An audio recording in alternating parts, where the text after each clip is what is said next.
My phone buzzed on my desk in my Calgary office, the screen lighting up with a text that hit like a punch. "You're not worthy of coming to my engagement party," it read. I'm Zara Hussein, 30 years old, a cultural event planner who pours her heart into every project. I stared at the message, my stomach twisting. My own brother, Omar, the one I'd spent 3 months planning this perfect party for venue, catering, decorations, all on my dime, had just cut me out. His words stung, sharp, and cold, like he'd been waiting to say them. I'd been up late, sketching table settings, calling vendors, making sure his big day would shine. And now he didn't even want me there. I reread the text, my hands shaking. He didn't give a reason, just that I wasn't good enough. My first instinct was to call him, demand answers, but something stopped me. I put the phone down, took a breath, and smiled. A plan was forming. A week later, I'd be on a plane to Bali, leaving his precious party in the dust. And when that day fell apart, my phone would light up, with calls I wouldn't answer. But I'm getting ahead of myself. Let's go back to how this all started. Because trust me, it's a story you won't believe. If you've ever been betrayed by family, drop your story in the comments and hit that subscribe button to Minister of Revenge for more jaw-dropping drama. Omar's text still glared on my screen, cold as a work email. For 3 months, I'd poured my soul into planning his engagement party, every detail crafted to make his day perfect. I'd scoured Calgary for the ideal venue, landing on a swanky downtown hotel with a rooftop view of the city skyline. I spent late nights sketching table settings, blending rustic country vibes with elegant touches. Think copper lanterns with fairy lights, a nod to our Alberta roots. I called in favors to book Chef Ravi Singh's catering company, known for their mouth-watering Indian fusion spreads, and worked with Elena Ruiz to design custom decorations, from floral arches to engraved name cards. Mark Chen, the venue manager, became my go-to for logistics, ensuring every chair was in place. All this I did for free, because Omar's my brother. And family is supposed to mean something. I'd barely slept, juggling my day job as a cultural event planner with his party prep. My inbox overflowed with vendor contracts, my phone buzzing with confirmations, all to make his moment shine. And he repaid me with a text saying I wasn't worthy. My chest tightened, but I didn't cry. Instead, I dialed my mom, Fariha Hussein, hoping she'd see how unfair this was. "Mom, did you know about Omar's text?" I asked, my voice steady but sharp. Her pause told me everything. "Zara, it's his big day," she said, her tone soft but firm. "He's under a lot of stress. Don't make a fuss." I gripped the phone, stunned. She was taking his side, brushing off my hurt like it was nothing. I hung up, my mind racing. How could she dismiss me like that? I'd spent thousands of hours, not to mention my own money, to make this party flawless. I called Omar next, needing to hear it from him. "Omar, what's this about?" I said, keeping my cool. His voice came through, clipped and annoyed. "Look, Zara, my fiancé, Chloe Green, and her friends, they want a certain vibe. You don't fit it. It's not personal." Not personal. My blood boiled. I'd built this entire event from scratch, and now I was the outsider. He rambled on about limited seats, about keeping things exclusive, but every word felt like a jab. Chloe's influence was clear. She wanted her crowd front and center, and I was collateral damage. I pressed him, my voice rising. "I'm your sister, Omar. I've been killing myself for your party, and you're saying I don't belong." He sighed like I was the problem. "Zara, just drop it. It's my call." I hung up, my hands trembling with anger. 3 months of my life, my expertise, my love for my brother, all tossed aside, because Chloe wanted a picture-perfect guest list. I stared at the contracts on my desk. My name signed on every one. I could have fought harder, screamed, or begged, but a quiet resolve settled in. Mom called back later that evening, her voice sharper now. "Zara, you need to support your brother," she said. "This is about family, not your feelings." I almost laughed. Family? Where was that family when Omar kicked me out of his day? I told her I wasn't coming. Not as a guest. Not as anything, she gasped like I'd betrayed them. You're being selfish, she snapped. I ended the call, my heart pounding. They thought they could guilt me into silence, but they were wrong.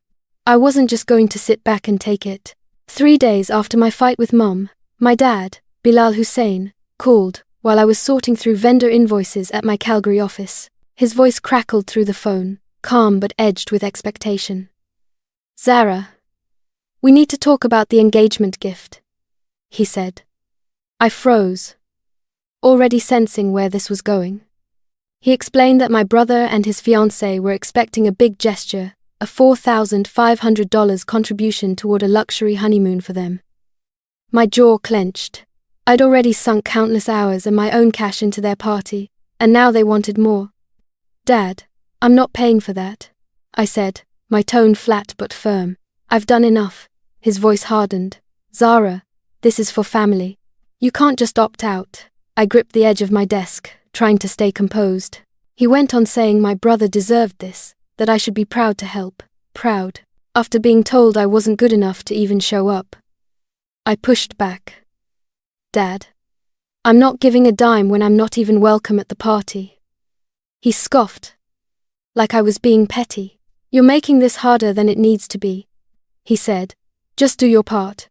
I hung up, my pulse racing. His words echoed Mom's. Family first, my feelings last. I wasn't just hurt, I was furious. They expected me to bankroll their celebration while they pushed me aside. I tried to focus on work, but my phone pinged with a new Instagram notification. It was a post from my cousin Layla Khan, tagged at a flashy Calgary bar, the National. The photo showed her with my brother and a crowd of their friends, all grinning under neon lights, captioned, Best pre-wedding bash ever. O. C. and L. My stomach dropped. I wasn't just uninvited to the engagement party.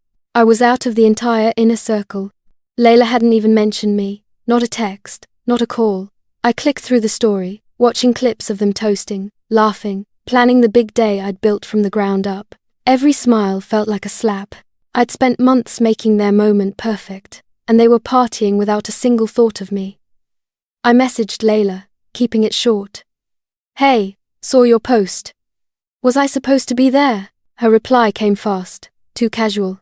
Oh, Zara. It was just a small thing. Didn't think you'd care. Didn't think I'd care. I'd been up nights, coordinating their vendors, double-checking menus, ensuring every detail was flawless. My fingers hovered over the keyboard, tempted to fire back, but I stopped. She didn't get it. None of them did. I closed the app, my chest tight, with a mix of anger and betrayal. The people I'd poured my heart out for had erased me from their celebration, and now they were flaunting it online. I leaned back in my chair, staring at the stack of contracts on my desk. My name was on everyone: venue, catering, decorations. I'd called in every favor, spent my own money, and they still thought I was disposable. Dad's demand for $4,500 replayed in my head, alongside Layla's carefree post.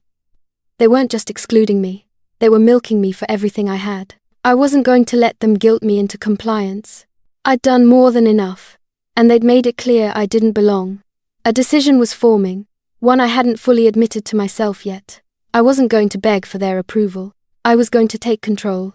1 week before the party, I met my best friend Samira Khan at a coffee shop near Kensington. The place buzzed with the usual Calgary crowd, entrepreneurs, students. The hum of ambition, but I barely noticed. I slid into the booth, my laptop open to a spreadsheet of vendor contracts, and unloaded everything. Samira, they're treating me like I'm nothing, I said, my voice low but steady. I told her how my brother had excluded me from his engagement party, how Mom sided with him, how Dad demanded $4,500 for a gift I wouldn't even be invited to celebrate. And then, Layla's Instagram post, flaunting a bachelor party I wasn't part of. Samira listened, her eyes narrowing, sipping her latte without interrupting. When I finished, she leaned forward.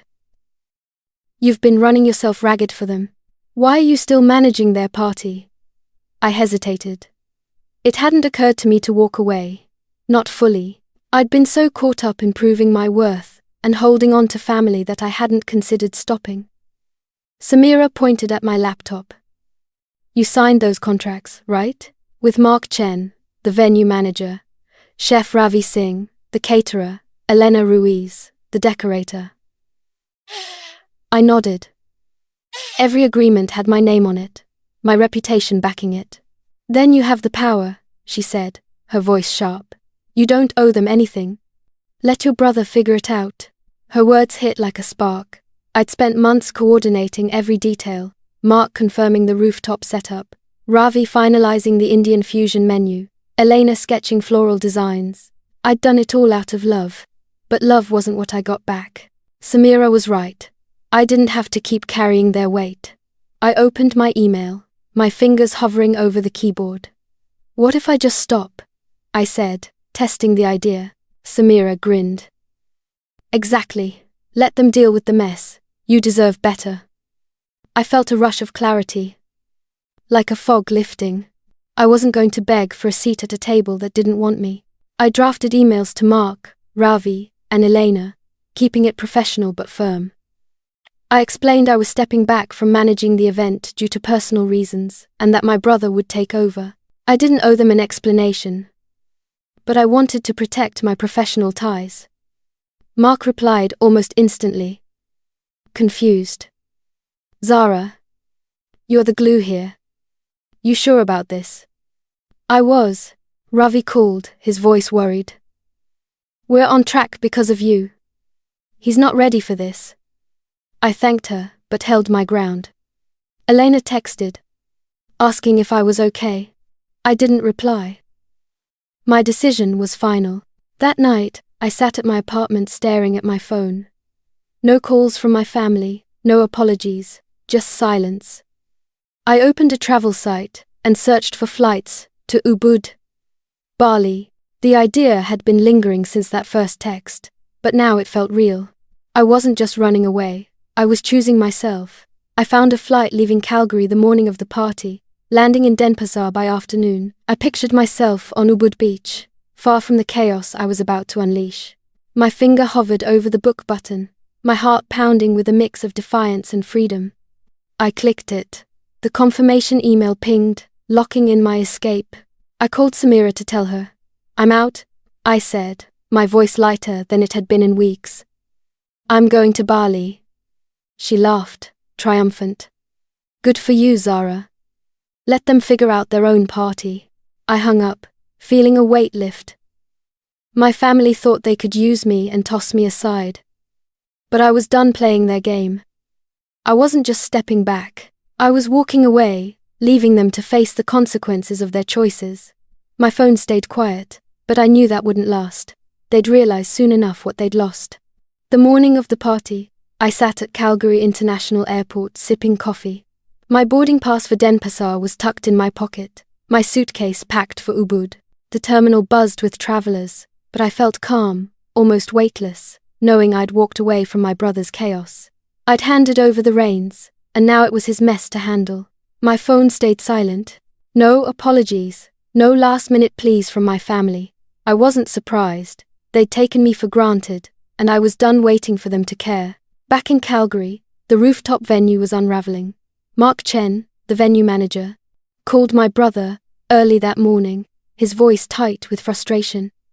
Without my oversight, the setup was a disaster. Half the tables lacked centerpieces. The floral arches I'd planned with Elena Ruiz were missing, replaced with cheap balloons that didn't match the exclusive vibe. Guests were arriving, and the staff was scrambling, unsure who was in charge. Mark tried reaching me, but I'd already told him I was out. Your brother's clueless, he texted. But I didn't respond. I'd warned them. Chef Ravi Singh, the caterer, faced his own nightmare. The Indian fusion menu I'd finalized samosas, butter chicken sliders. Kulfi was botched. Without my coordination, the wrong dishes arrived. Cold spring rolls, instead of hot entrees. No desserts. And a mix-up with the vegetarian options. Guests grumbled, posting complaints on social media about tacky food at a supposedly exclusive event. Ravi left my brother a voicemail, her tone sharp. Zara had this under control. What happened? He didn't have an answer. He was drowning, trying to micromanage a team that no longer had a leader. Elena Ruiz, the decorator, was equally lost. The engraved name cards I designed were nowhere to be found, and the lighting setup was incomplete, leaving the rooftop dim and uninviting. Guests whispered about the half-finished decor, some leaving early. My brother and his fiancée were at the center of the storm, fielding complaints while trying to keep up appearances. Tensions boiled over. During a heated moment by the bar, she snapped at him, her voice carrying over the crowd. "This is your fault. You said you could handle it." He fired back, blaming her for pushing me out. Their argument escalated, guests staring as the perfect couple unraveled in front of everyone. My phone started buzzing as I waited at the gate. First, a text from Mum. "Zara, the party's a mess. Call me." Then, "Dad, where are you? Fix this." My brother sent a string of messages, each more desperate. "Zara, the vendors are freaking out. You need to help." I stared at the screen, my coffee cooling in my hand. They'd ignored me for months, dismissed my work, my worth. Now, when their big day was crumbling, they wanted me to swoop in. I silenced my phone, slipping it into my bag. I wasn't their safety net anymore. As I boarded the plane, another text came through. An unknown number, probably a guest. "This party's a joke. Where's the planner?" I didn't reply. The flight attendant announced takeoff, and I leaned back, picturing the chaos unfolding miles away. My brother and his fiancée were likely still arguing, their voices drowned out by complaints. Mark, Ravi, and Elena were probably scrambling to salvage what they could, but without my direction, it was hopeless. The rooftop, meant to be a glowing celebration, was a patchwork of mistakes: empty tables, wrong food, dim lights. I felt a pang of guilt, but it passed. They'd made their choices, and so had I. I thought about what Samira had said. I had the power. For once, I was using it for myself. My family expected me to clean up their mess, but I was done being their fallback. The plane's engines roared, and I closed my eyes, ready for Denpasar. The plane landed in Denpasar, and I felt the ocean breeze from the Indian Ocean as I stepped outside. Ubud welcomed me with warm air and the distant hum of waves a world away from Calgary's chaos. I checked into a small hotel, steps from the rice paddies. My room overlooking the jungle valley. For the first time in months, I breathed easy. No vendor emails or family demands weighing me down. I was here to find myself, not to fix anyone else's mess. My first morning, I walked along Kampuhan Ridge, the air soft under my feet. Tourists snapped photos, local artists worked, and I let the rhythm of the jungle pull me away from resentment. I wasn't ready to forgive my family, but I wanted to let go of the anger. I signed up for a meditation class at a local ashram tucked away in a quiet valley. The instructor, a woman named Dewey, guided us through breathing exercises, her voice calm and grounding. "Focus on your truth," she said. I sat cross-legged, eyes closed, trying to release the hurt. My brother's rejection, Mum's dismissal, Dad's pressure, my cousin's indifference. It wasn't easy, but each breath felt like a step toward peace. Back at the hotel, I started a journal. I wrote about the months I'd spent pouring my heart into a party that didn't want me, the sting of being sidelined by people I loved. But I also wrote about the rice paddies, the temples, the way Dewey's words made me feel seen. Writing became my anchor, a way to process without breaking. I wasn't crying or raging. I was rebuilding. My phone buzzed occasionally, texts from Mom, Dad, even my brother, but I didn't open them. Their urgency didn't matter here. I was done being their problem solver. On my third day, Samira texted me a link. "Check this out," she wrote. It was an article she'd published on a popular online news site titled Event Planner, Excluded from Family's Big Day Speaks Out. My heart raced as I read it. Samira, my best friend and a freelance journalist, had interviewed me before I left Calgary, weaving my story into a powerful piece about family dynamics and standing up for yourself. She detailed how I'd spent months organizing a flawless engagement party, only to be cast aside for not fitting the vibe. She didn't name my family, but the truth was clear. The article was raw, honest, and it was spreading fast. I scrolled through the comments, hundreds of them. Strangers shared their own stories of being undervalued, of choosing themselves over toxic expectations. "You're an inspiration, Zara," one wrote. "Don't let them dim your light," said another. A small community was forming, people I'd never met, cheering me on. My inbox filled with messages from readers, some offering support, others asking for advice on setting boundaries. I wasn't alone anymore. Samira's article had turned my pain into something bigger, a rallying cry for anyone who'd been pushed aside. I texted her back, "You're incredible. Thank you." She replied with a heart emoji. No words needed. I kept exploring Ubud, renting a bike to ride along the winding roads, stopping at roadside stands for satay and kopi luwak, the jungle's vibrancy, palm trees swaying, gamelan music drifting from open-air temples felt like a gift. I joined a sunset yoga session overlooking the valley, stretching under a pink sky, feeling stronger with every pose. My journal grew thicker, pages filled with reflections on what I deserved, not what my family thought I owed them. I wasn't hiding from my problems. I was rediscovering my worth. My phone kept buzzing, missed calls from Mom, Dad, my cousin, even a few from unknown numbers, probably guests from the party. I didn't answer. Their messages piled up, but I didn't care to read them. I'd spent too long trying to please them, and now I was choosing me. Samira's article had shown me that my story mattered, that I wasn't wrong for walking away. The support from strangers online felt more real than my family's last-minute desperation. I wasn't ready to confront them, and maybe I never would be. For now, Ubud was enough. 2 weeks after my trip, I returned to Calgary. My apartment as quiet and peaceful as when I'd left. Ubud had given me clarity, a chance to rebuild away from the weight of my family's expectations. I set my suitcase down, the faint scent of incense still clinging to my clothes, and checked my phone. A flood of notifications waited. Missed calls, texts, voicemails, mostly from Mom, Dad, and my cousin. I didn't open them. Their words couldn't undo what they'd done. I was ready to move forward, not backward. Samira called that evening, her voice brimming with news. "Zara, you won't believe what's happened," she said. She'd heard through mutual friends that my brother and his fiancée had called off their engagement.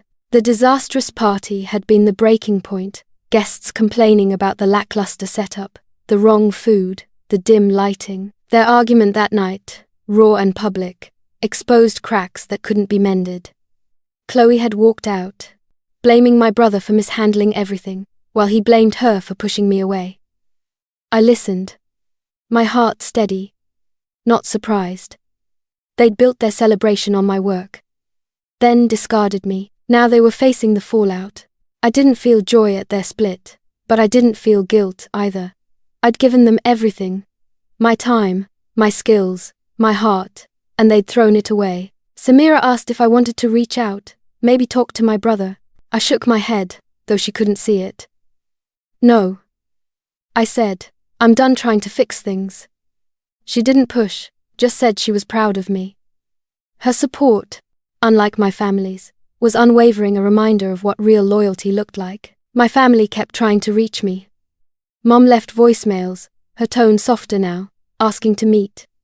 Dad sent texts insisting we talk this out like adults. My cousin left a message, vague and half-hearted, mentioning the party's failure like it was my fault. I deleted them all. I'd spent years bending to their demands, sacrificing my peace to keep them happy. No more. I wasn't angry, just resolute. Cutting them off wasn't about spite. It was about protecting myself. I blocked their numbers one by one, feeling lighter with each tap.